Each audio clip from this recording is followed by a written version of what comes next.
আল্লাহ রসুল সাল্লাল্লাহু আলাইহি সাল্লাম জাহান্নাম পরিদর্শনকালে কয়েকজন মানুষকে দেখলেন, কিছু শাস্তি তিনি দেখলেন, যে শাস্তির বিবরণ জিবরাইল আলাইহিসসালাতু ওয়াসসালাম আল্লাহ রসুলকে বলেছেন।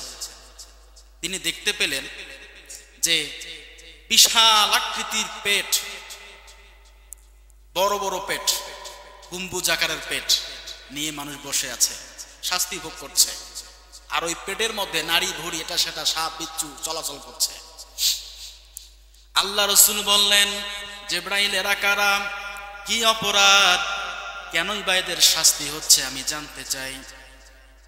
হযরতে জিবরাইল আলাইহিসসালাতু ওয়াসসালাম বলে, ইয়া রাসূলুল্লাহ, ইয়া হাবিবাল্লাহ, এরা হচ্ছে ওই সমস্ত লোক যারা দুনিয়াতে হারাম খেত, হারাম ভোগ করত।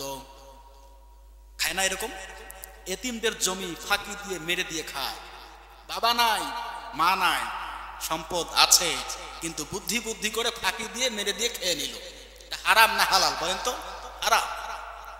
এরা সুদখোর, এরা ঘুষখোর, এরা মানুষকে ফাঁকি দিয়ে জুলুম করে, ঘুষ খেয়ে, সুদ খেয়ে মানুষের জমি আত্মসাৎ করে দুনিয়ার জমিনে ভোগ করেছিল। লা ইয়াদখুলুল জান্নাতা জাসাদুন গুজিয়া বিল হারাম। আল্লাহ রাসূল বলেছেন, হারাম ভক্ষণকারী দেহ কখনো জান্নাতে প্রবেশ করবে না। আল্লাহ রাসূলকে বলে জিবরাইল, এরা হচ্ছে ওই সমস্ত মানুষ দুনিয়ার জমিনে যারা হারাম খেত। এখন কত কিছুই ভাবে, কত অন্যায় ভাবে আমাদের শরীরে ঢুকছে হারাম।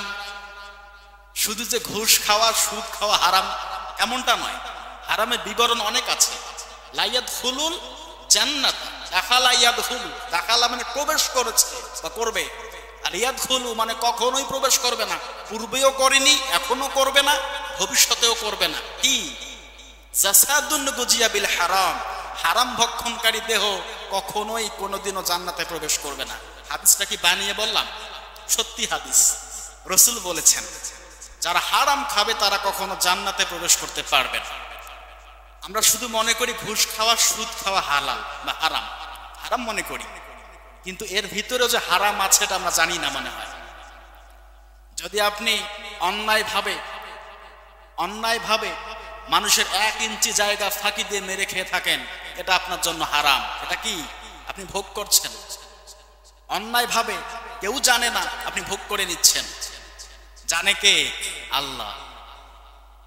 এখন তো দেখা যায় জমি ফাঁকাফাঁকি, শুধু ঠেলাঠেলি শুরু হয়ে যায়, হয় কি হয় না এরকম বলেন? আপনার জায়গায় আপনি থাকবেন, তার জায়গা তাকে বুঝিয়ে দেবেন, এটা আপনার দায়িত্ব, ঠিক কিনা বলেন? এলাকায় সব বেশি চলে। 1 ইঞ্চি জায়গা, 1 চুল পরিমাণ জায়গা কারো আত্মসাৎ করে ভোগ করে খাওয়ার চিন্তা ভাবনা আমাদের করা যাবে না, এটা হারাম। এই যে আপনি 1 ইঞ্চি জায়গা ভোগ করছেন স্ত্রী সন্তান নিয়ে, আপনার পরিবার নিয়ে, আল্লাহ রাসূলের হাদিসটা এখানে মেলান, লা ইয়াদখুলুল জান্নাতা, জান্নাতে প্রবেশ করতে পারবেন না। রাস্তা থেকে জমি আপনি মেরে দিয়ে খাচ্ছেন, আপনার রাস্তা আছে, রাস্তার জায়গায় আপনি গাছ গেড়েছেন, সেখানে আপনার জমি ভোগ করে খাচ্ছেন, এটা হারাম। এটা ভোগ করছে কে বলেন তো? আপনি ভোগ করছেন। আপনি সেটা খাবারের দিক থেকে ভোগ করছেন না, কিন্তু মানসিক তৃপ্তির দিক থেকে আপনি এটা ভোগ করে খাচ্ছেন। রাসূল বলেছেন ওই লোক জান্নাতে প্রবেশ করতে পারবে না। কষ্ট হচ্ছে আপনাদের? আল্লাহ রাসূল দেখলেন জাহান্নামের মধ্যে আরো অনেকগুলো মানুষ কষ্ট ভোগ করছে, শাস্তি ভোগ করছে। আল্লাহ রাসূল দেখতে পেলেন জাহান্নামের মধ্যে অনেকগুলো মানুষ কেচি দিয়ে, আগুনের কেচি দিয়ে তাদের জিহ্বাটাকে কেটে নেওয়া হচ্ছে। মৃত্যু হয়, আবার জীবিত হয়, আবার জীবন দেয়, আবার মৃত্যু হয়। লোকগুলোর জিহ্বাকে আল্লাহ রাসূল সাল্লাল্লাহু আলাইহি ওয়াসাল্লাম কেটে কেটে নিচ্ছে, দেখতে পাচ্ছে, সব শাস্তি ভোগ করছে সবাই। আল্লাহ রাসূল বলছে, জিবরাইল এরা কারা?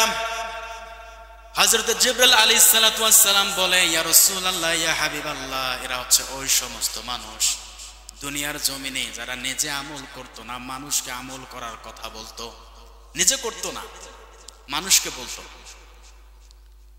আমি নিজে ভালো না, অন্তত মানুষকে ভালো হওয়ার জন্য বলি। এরকম আছে না নাই? লিমা তাকুলুনা মা লা তাফআলুন। আল্লাহ পাক বলেন, তোমরা নিজে যাহা আমল করো না, অন্যকে তাহা কেন বলো, আমি আল্লাহ পাক এখানে অনেক অসন্তুষ্ট বোধ করি, রাগান্বিত হই। এরকম আছে না নাই? বাংলাদেশে এরকম অনেক হয়, আমাদের মধ্যে হয়। আল্লাহ পাক রব্বুল আলামিন যেটা আমল নিজে করব, সে আমলের কথা মানুষকে বলবো, এই তৌফিক আল্লাহ পাক আমাদের দান করুক সকল বলে আমিন।